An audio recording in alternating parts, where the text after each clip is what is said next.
Ng warrant of arrest ang Senado laban kay Pastor Apollo Kibuloy. Bukod po dyan, patong-patong na kaso sa korte ang isinampa laban sa kanya.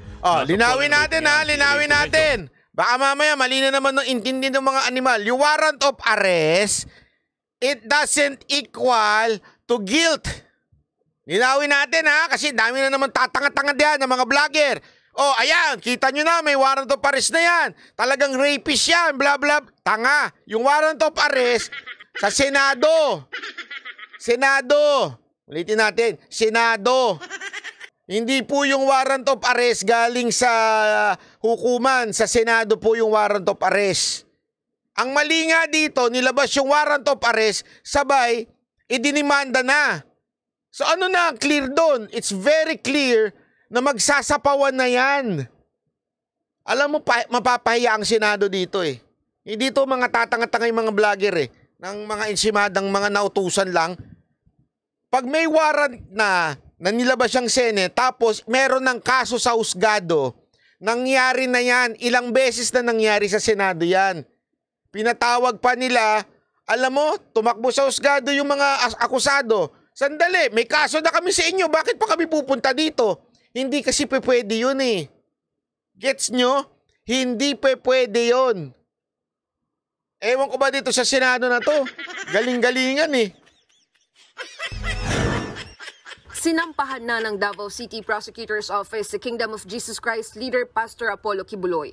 Naharap si Kibuloy at iba pa niyang kasama sa kasong sexual abuse, pangmamaltrato at qualified human trafficking. Oh, ayan, tatlo yon.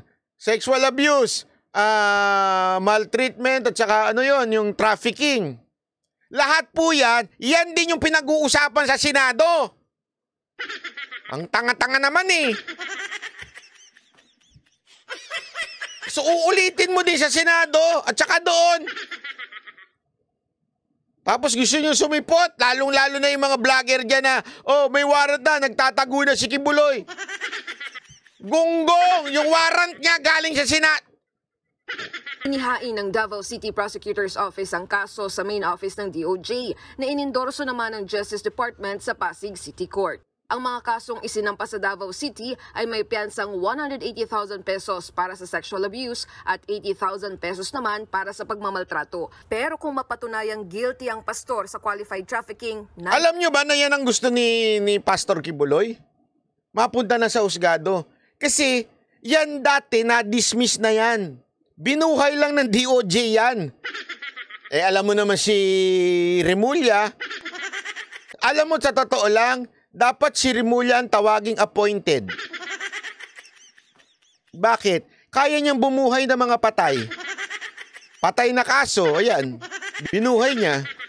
Siya dapat ang tawaging appointed. Ang hilig mambuhay ng mga kaso niyan. Available ito o walang piyansa. Habang buhay na pagkakulong at multang hanggang 5 milyong piso ang posibleng parusa. Bukod dyan, pinirmahan na rin ni Senate President Juan Miguel Zubiri ang warrant of arrest laban kay Kibuloy. Dahil yan sa dipagsipot ng pastor. Sabi naman itong isa, manlaban ka, Kibs, please. Gusto niya kasi, ang akala niya, yung susundo sa kanya sa warrant, yung tipong babarilin siya. Ina! Gago! Pangtanga talaga, ilang beses na natin in-explain yung warrant galing sa Senate. Hindi ho yan babarilin pagkasakaling Ano ba yan? Tigil-tigilan nyo yung mga kabubuo. Alam nyo kasi, itigil-tigil nyo yung kapapanood kay Mark Models of Manila. Pasensya na pero may Makmak Sumpak. At saka kay Ninyo, tigil-tigilan nyo na yung panonood nyo kay Cass Janet. Ang bubobo niya mga yan eh. Sorry Mark I love you. Pero wala akong kukutin eh. Sasabihin nila wanted na kagad nagtatago na sa batas. Warrant of arrest sa Senate yan eh. Gago! Diba? Komite ni Senator Riza Hontiveros. We tried to do our best to, of course, to give due process to Pastor Kibuloy. So I request Sergeant at Arms ng Senado, oo nga. At tama ka pa na, tama yung sinabi mo, Joel. Sa katunayan, sabi nga ng kapulisan sa isang balita, they are just willing to assist. But they're not the one who's going to arrest.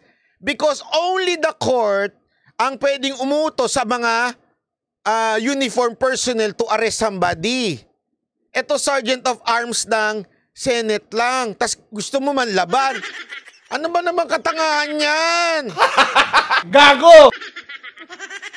Requested the chairperson to give out. Ayan na, hindi na ako nagmumura. Si Kong TV na nagmumura. Kasi iniwas ako ng magmura. Lalabas na tayo sa telebisyon. A show cause order, and of course Pastor Kibuloy's camp answered it was not satisfactory on the part of the committee, and therefore we had no other choice but to issue the warrant of arrest. Inatasan ng Senate Sergeant at Arms na ihain ang arrest order. Ayon pa sa Senadora, maaari pa rin silang magsagawa ng pagdinig kahit pa naka-session break ang Senado. Sana si Kibuloy din hindi tumakas, kaya nga't nauna na akong nanawagan sa Bureau of Immigration, bantayan yung ating mga borders para hindi doon makatakas si Kibuloy. Kita mo?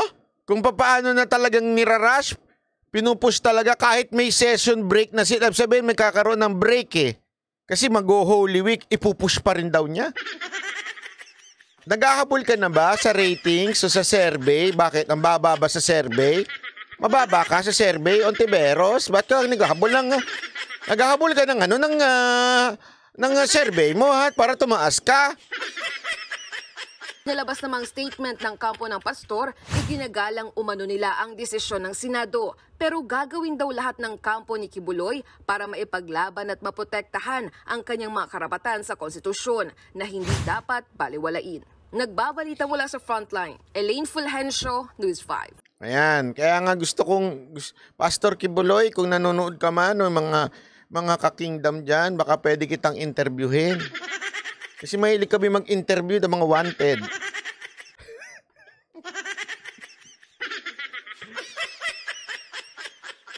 Kasi yan naman ang pinalalabas sila. Eh, di nakikita ko na kagad, may mga pinapalabas na yung mga vlogger dyan. Wanted na si Kibuloy. O, interviewin ka na namin. Yan ang favorite namin interview, mga wanted. Para lalo silang uminit ang ulo sa amin. Wanted kagad!